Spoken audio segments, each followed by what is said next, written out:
Ang top secret mo.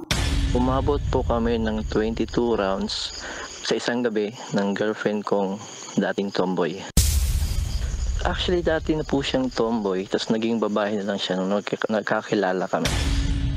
Yung ano po kasi, yung akin po is, sa first 3 rounds, 5 minutes lang yan. Tapos habang mas tumatagal din akong pumutok. Ano mo yun, mag-fireworks. Actually, hindi sa pagmamayabang ha. Lahat naman naging jowa ko, kandidato ng beauty pageant. I would like to say salamat sa experience, salamat sa memories. And one of the reasons why bumalik ako sa Pinas, aside from is gusto ko po siyang hanapin ulit just to keep the promise I gave to her before we break up.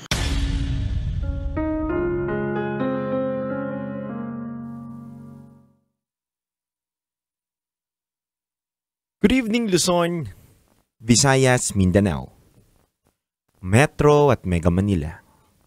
Sa lahat po ng mga nakatutok sa atin ngayon sa 90.7 Love Radio, kasama nyo na naman po ang titindig sa mga pinaglalaban ninyo. DJ Titangelo. Sa oras natin ngayon na 9:01 PM sa buong Kapuluan, napakinggan po natin ang isa sa mga caller natin, Kabisyo, na nagbahagi ng kanyang kwento. Kwento na lahat daw ng mga nagiging chicks niya ay sumasali sa pageant. Meron pa nga daw siyang isang naging chicks, Kabisyo, na inabot sila ng 22 rounds. Ikaw ba, Kabisyo? Ilang rounds ba kaya mo? Kaya mo bang isang round? 2 rounds? 3 rounds? 4 rounds? 5 rounds? O 22 rounds? Pero mga Kabisyo, speaking of pageant,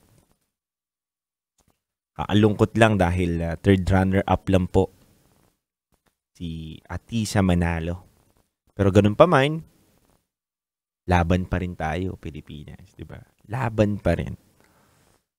At katulad ni Kulas, lumalaban pa rin siya kahit naka 22 rounds na siya. Kakabanat. Kaya mga Kabisyo, halika na, samahan niyo po ako ngayong araw na to. It's a beautiful day today because it's Friday. At alam niyo naman kapag Biyernes, punong-puno lang tayo ng katatawanan, kalokohan, at mga kwentong talagang titigas ang ating pangaatyan. Kakatawa.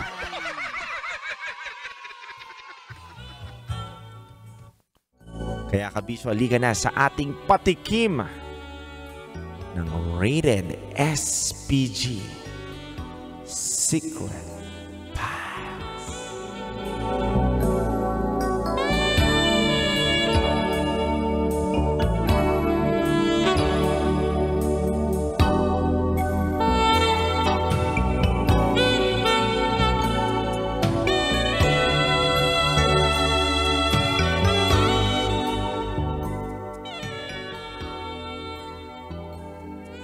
Love, kainin ko na lang yan.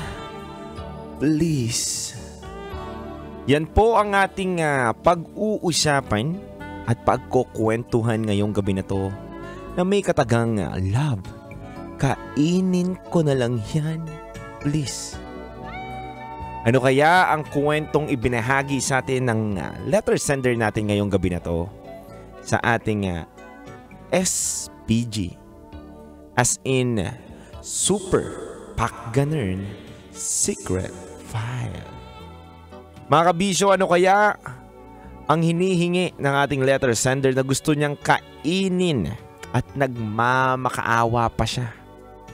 Nakikisuyo siya. Ito kaya ay gusto niyang kainin ang Jumbo Hotdog? O baka kaya siya nagmamakawa dahil gusto niyang kainin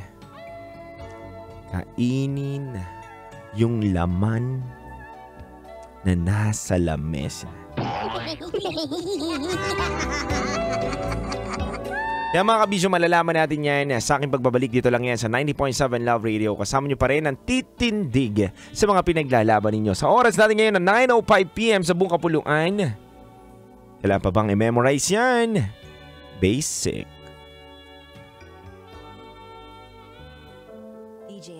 Halo-halo ang nararamdaman ko. Kinakabahan ako, natatakot ako, gusto kong tumakbo pero hawak niya ang kamay ko. Iba't ibang babae, iba't ibang conversations. Rocky's Secret Files. Your story they never knew existed. Tinuruan niya ako kung paano maging isang mahusay na kabit. Yung puso ko parang sinasaksak sa sobrang sakit. Rocky's Secret Files. Secret Files. With Titan Jello. Rocky's Secret Files. Rocky's Secret Files.